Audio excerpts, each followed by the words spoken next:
cycle is the first cycle to be elucidated by Hans Krebs and Hensley, and hence it is also known by the name Krebs-Hensley urea cycle.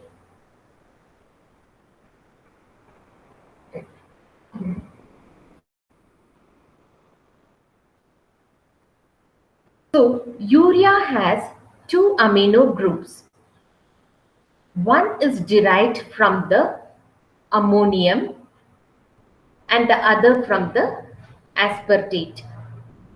One of the nitrogen is derived from ammonia and the other is derived from the aspartate. And the carbon atoms come from the bicarbonates. So this is a typical structure of our amino acid.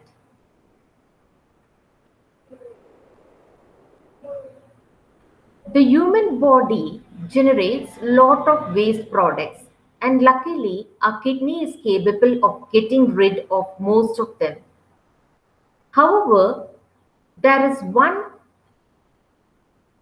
doom the kidney can't deal with, that is the ammonia.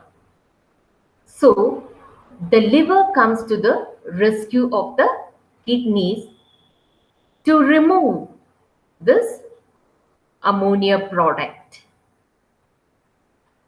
Ammonia is the major toxin that results from the metabolism of amino acids. When amino acids are metabolized, the nitrogen is formed into ammonia, and the ammonia is toxic to the cells. So the ammonia has to shuttle from the liver into the kidney. So there is what is known as the urea cycle, wherein the different metabolisms of your amino acids getting converted into ammonia get converted into urea, and then they are excreted through the help of the kidney. So when amino acids are metabolized, the nitrogen is formed into ammonia, and the ammonia is toxic to the cells, has been told. The urea cycle takes place within the mitochondria so that it doesn't affect any other proteins or organelles in the cytoplasm. So first, ammonia needs a liver. It has to get into the liver. There are two ways in which this ammonia can get into the mitochondria of the liver.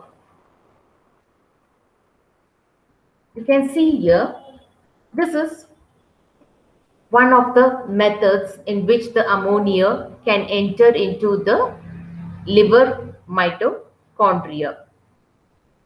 This is performed usually by all the cells of the body. The enzyme glutamine synthase incorporates ammonia into glutamate and gets converted into glutamine. This glutamine, now carrying ammonia, gets into the blood and then into the mitochondria of the liver. So this is the mitochondria of the liver, which is the enlarged part you're seeing.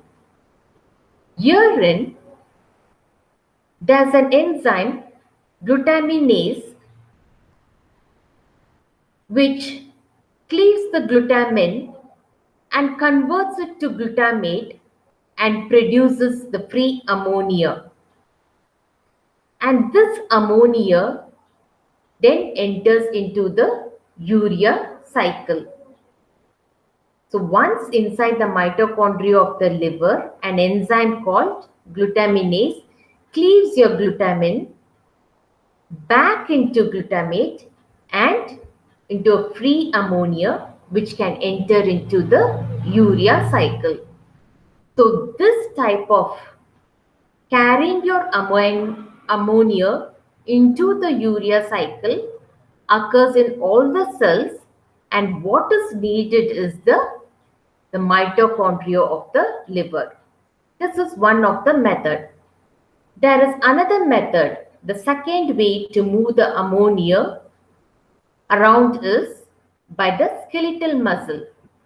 In the skeletal muscle, the enzyme glutamate dehydrogenase incorporates ammonia into the molecule of alpha ketoglutarate and turns it into glutamate. But unlike glutamine, it cannot enter into the blood. So it somehow wants to get rid of the ammonia. And who comes to its rescue is the alanine. So what happens here is an enzyme, alanine transaminase, converts glutamate and pyruvate into alpha ketoglutarate and alanine. And alanine then, carrying this ammonia, moves into the blood and then into the liver. And once inside the liver cells, the previous reactions happen. What were the previous reactions? These. The same reactions happen again in the liver. You can see here there's an enzyme, alanine transaminase, which converts alanine and alpha ketoglutarate into glutamate and pyruvate. By doing so, what happens is the ammonia which was present now in the alanine has gone back to glutamate. From there, that is from this step onwards, there are two possible outcomes. The first is for the glutamate to encounter the same enzyme that incorporated the ammonia into the glutamate. That is the glutamate dehydrogenase. So once again I shall repeat. So now the ammonia is again in the along with the glutamate in the liver cells. Now the glutamate wants to get rid of the ammonia. So there are two opportunities for the glutamate to get rid of the ammonia. The first option is that is it can again encounter the same enzyme glutamate dehydrogenase to remove the ammonia. We can see here, look at this, the first option, it encounters the same amino as enzyme glutamate dehydrogenase because it is a reversible reaction which is occurring here. And then what happens is the ammonia present in the glutamate gets snatched away and the glutamate is converted into alpha ketoglutarate by the reversible reaction. Now this ammonia is the free and it enters into the urea cycle. The second outcome is the glutamate encounters an enzyme aspartate transaminase and combines with oxaloacetate to form aspartate and alpha ketoglutarate. The amino acid aspartate carrying the amino group is the only amino acid which can carry the amino group and directly enter into the urea cycle. In this way, you can see that how helpful is the liver cells in to bring about the metabolism of the ammonia.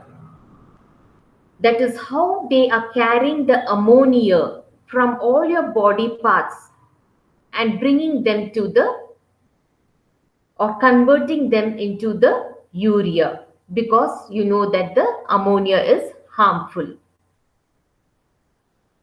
So the urea cycle is made up of a series of enzymatic reactions that modify the chemical structure of the substrates within it until it results in the formation of urea. So urea cycle has number of steps. You can see here there are 5 steps involved in the urea synthesis. 2 occurs in the mitochondria and the 3 occurs in the cytosol. And to form urea, we require ammonia, carbon dioxide, 3 molecules of ATP and a molecule of aspartate. So, the first 2 reactions occur in the mitochondria and the remaining 3 happens in the cytosol.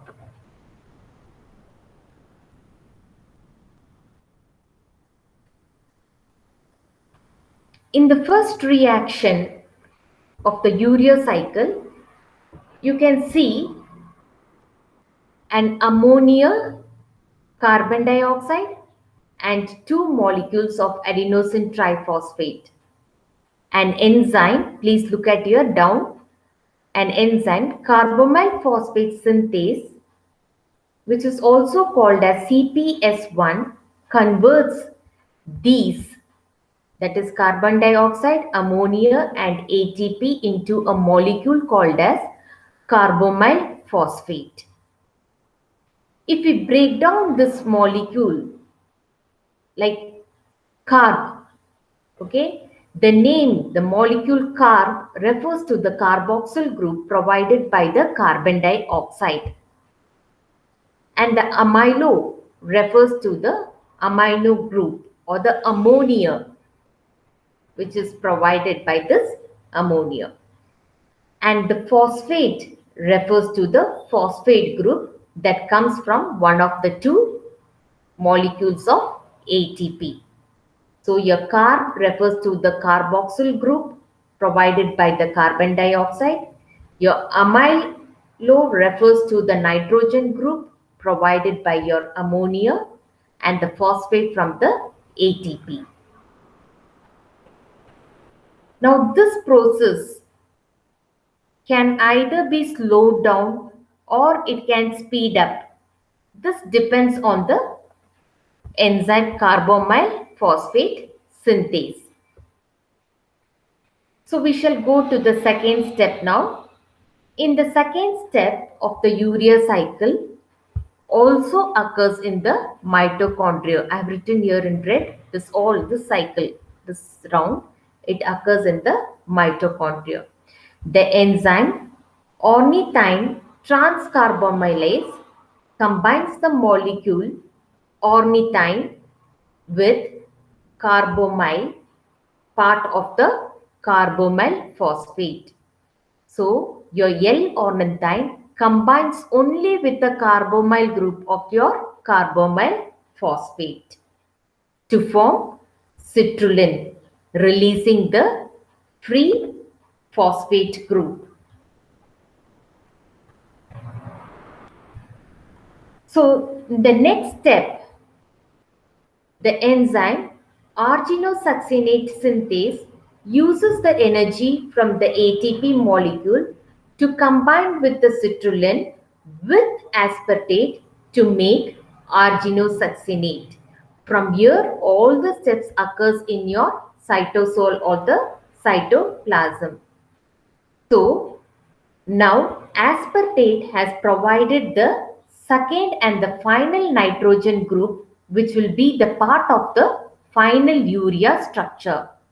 Remember, in the starting of the slide, when we saw the urea structure, we said that there are 2 nitrogen groups. One nitrogen group comes from the ammonia.